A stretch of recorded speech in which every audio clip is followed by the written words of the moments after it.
Hello viewers, আশা করি সকলে ভালো আছেন। খুবই সুন্দর একটি নিরামিষ রেসিপি আজকে শেয়ার করব। এই কাঁঠাল দানা দিয়ে ভীষণই টেস্টি একটি রেসিপি।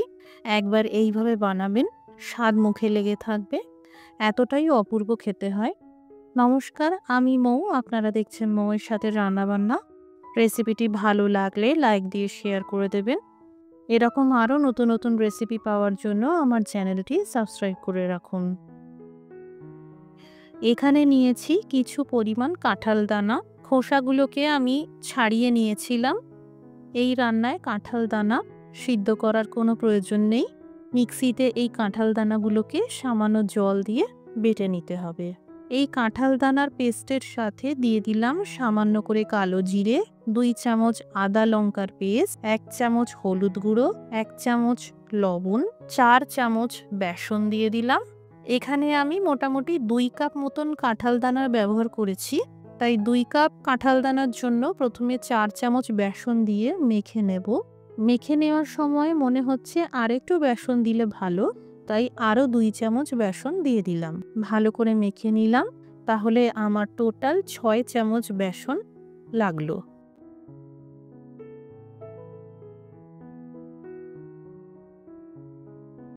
এবার একটি পাত্রে নিয়েছি 1 চামচ জিরের গুঁড়ো, আধা চা চামচ হলুদ গুঁড়ো, আধা চা চামচ ঝাল লঙ্কার গুঁড়ো, আধা চা চামচ কাশ্মীরি লঙ্কার গুঁড়ো, আধা চা চামচ গরম মশলার গুঁড়ো, আধা চা চামচ লবণ আর 1 চামচ চিনি।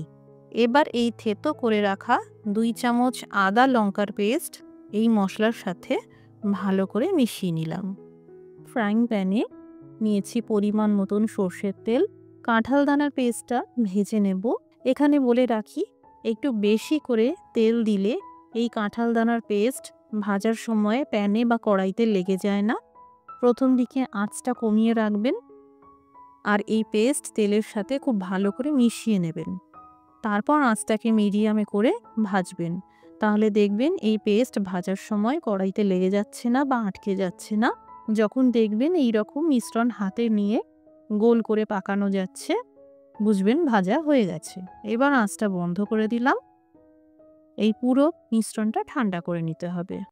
এই মিশ্রণ হালকা গরম রয়েছে, তবে হাত দিয়ে ধরা যাচ্ছে। এখানে যতটা বড় সাইজ বা ছোট সাইজ করে বানাতে চাইছেন সেইভাবে পছন্দ মতন গোল করে নিতে হবে। আমি এখানে টেস্ট বাড়ানোর জন্য এই কোফতা বলগুলোর ভেতরে কয়েকটা কিশমিশ দানা দিয়ে দিলাম। এতে আরও খেতে ভালো লাগবে। যতটা সম্ভব চেষ্টা করবেন একটা মসৃণ বলের মতন বানিয়ে নেওয়ার। এইভাবে কাঁঠাল দানার কোফতাগুলোকে একে একে বানিয়ে নিতে হবে। এখানে টোটাল 15টা কোফতা তৈরি হলো। এবার পরিমাণ মতন তেল গরম করে নিলাম। এই কোফতাগুলোকে ভেজে নিচ্ছি। তেলে দেওয়ার সঙ্গে সঙ্গেই খুন্তি দিয়ে বা হাতা দিয়ে নাড়াচাড়া করতে যাবেন না, নাহলে ভেঙে যেতে পারে। জাস্ট এইভাবে একটু কড়াইটাকে নাড়িয়ে নিতে হবে আর লো টু মিডিয়াম আঁচ করে ভাজতে হবে। এখানে কাঁঠাল দানার কোফতাগুলো ভাজা হয়ে গেল। এবার একটা প্লেটে তুলে নিলাম। 3টে কোফতা রয়ে গিয়েছিল, এগুলো ভেজে নিচ্ছি। অতিরিক্ত তেল সরিয়ে দিয়েছি। এবার ফোড়নে ভেজে নিচ্ছি 1 চামচ আস্ত জিরে, একটা শুকনো আস্ত লঙ্কা, একটা তেজপাতা। এবার এই তৈরি করা মশলার মিশ্রণটা ঢেলে দিলাম।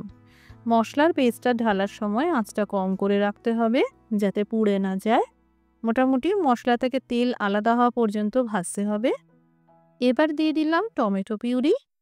এখানে 2টো টমেটোর ব্যবহার করা হয়েছে। আরও 3-4 মিনিট ভেজে নিতে হবে।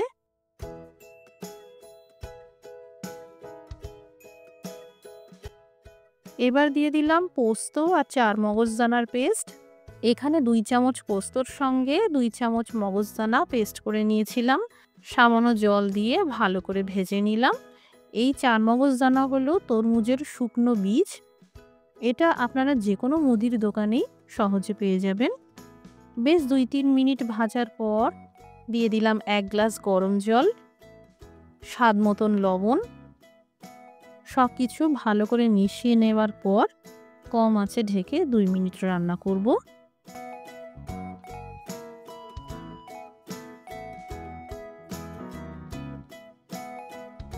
আমি এই রান্নাটা মাখো মাখো করে থাকি, তাই এতটাই ঝোল রাখলাম। আপনারা যদি বেশি ঝোল রাখতে চান তাহলে বেশি করে জলের ব্যবহার করবেন। এবার এই ভাজা কোফতাগুলো আস্তে আস্তে দিয়ে দিলাম। কোফতাগুলো যেহেতু খুবই নরম রয়েছে তাই বেশি নাড়াচাড়া করব না, জাস্ট 2 মিনিট ঢেকে রাখবো, এতে কোফতাগুলো জুসি হয়ে যাবে। এবার সবশেষে দিয়ে দিলাম আধা চা চামচ গরম মশলার গুঁড়ো আর 1 চা চামচ ঘি। তৈরি হয়ে গেল কাঁঠাল দানার নিরামিষ কোফতা কারি। বাড়িতে যারা বানাবেন চাইলে কমেন্ট করে জানাতে পারেন। রেসিপিটি দেখার জন্য অসংখ্য ধন্যবাদ। সবাই ভালো থাকুন, সুস্থ থাকুন।